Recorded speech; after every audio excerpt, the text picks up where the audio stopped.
Chère sœur Amira, chère sœur de la communauté de Saint-Vincent-de-Paul, mesdames et messieurs les professeurs, surtout chers élèves.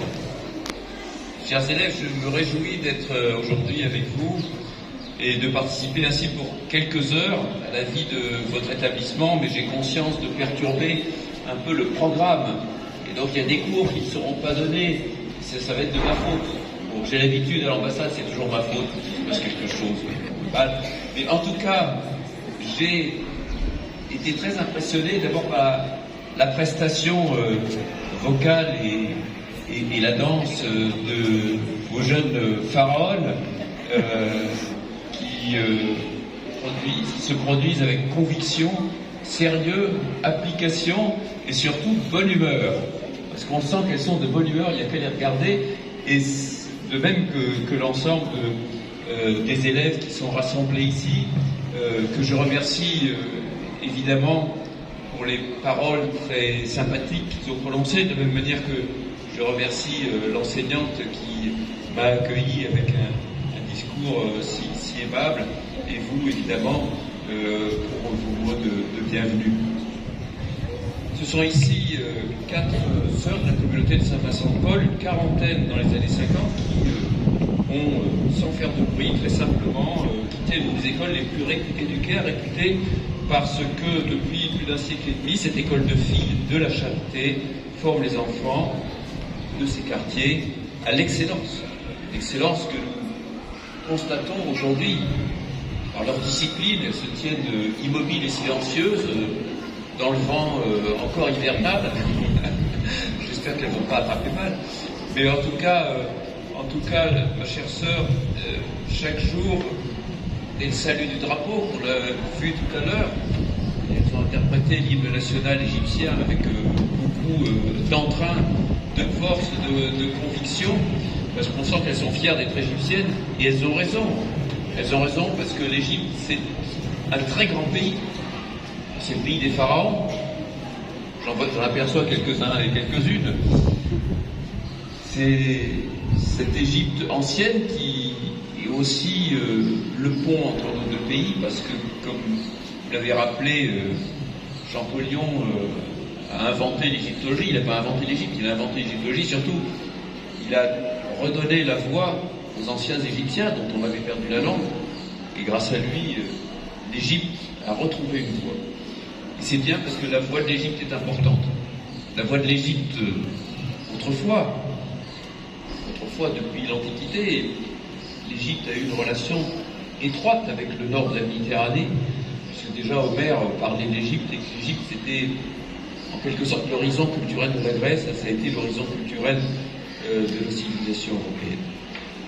Et aujourd'hui encore, l'Égypte est un grand pays du monde arabe, un grand pays d'Afrique, un grand pays de la Méditerranée, un grand pays dans la communauté internationale.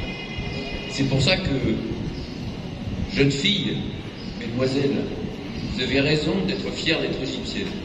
Vous avez aussi raison d'être fières d'être ici à Saint-Vincent-de-Paul, dans cette école d'élite, cette école de qualité que je me félicite de visiter aujourd'hui.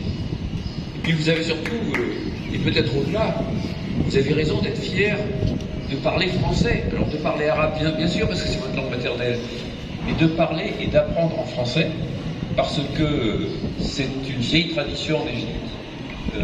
Beaucoup de francophones, beaucoup de familles où le français est la langue de communication, mais aussi la langue de culture, et une langue qui vous ouvre à un monde qui est le monde francophone.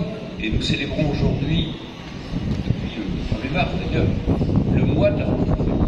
Le mois de la francophonie, parce que la francophonie, c'est plus de 350 millions de personnes, 121 pays, enfin 88 États membres, et 121 au total. C'est une francophonie qui est une francophonie littéraire, qui est une francophonie d'ouverture, qui est une francophonie scientifique aussi. Et donc en apprenant ici en français, vous gagnez l'accès à un monde de culture, de sciences et de fraternité, mais aussi un monde de valeurs qui sont aussi les valeurs de Saint-Vincent.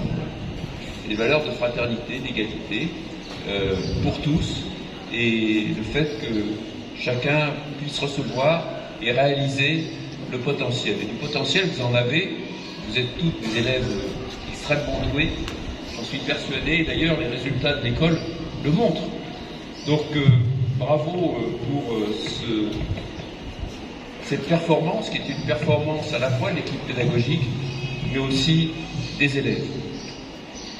Vous participez d'ailleurs à cette vie pédagogique, vous les enfants, parce que vous êtes disciplinés, vous avez de l'organisation, vous acquérez des compétences qui sont des atouts qui répondent aux demandes de vos familles et qui s'en remettent à vous et uniquement à vous, ma chère sœur, pour éduquer leurs enfants. Donc vous dirigez cet établissement avec beaucoup de douceur, de tendresse, d'implication personnelle de tous les instants, vous et l'ensemble de votre équipe, un enseignement bilingue, une scolarité plurilingue de qualité, et comme je disais, vos résultats, 100% de réussite au baccalauréat, c'est tout à fait remarquable et admirable. Et puis, avec ce bagage, vos élèves peuvent envisager un avenir professionnel, un avenir qu'elles vont se choisir et qu'elles seront en mesure de maîtriser en allant peut-être à l'université, en trouvant un travail, en se réalisant. Développer, favoriser l'ascension sociale, c'est ce qui vous occupe en permanence et vous œuvrez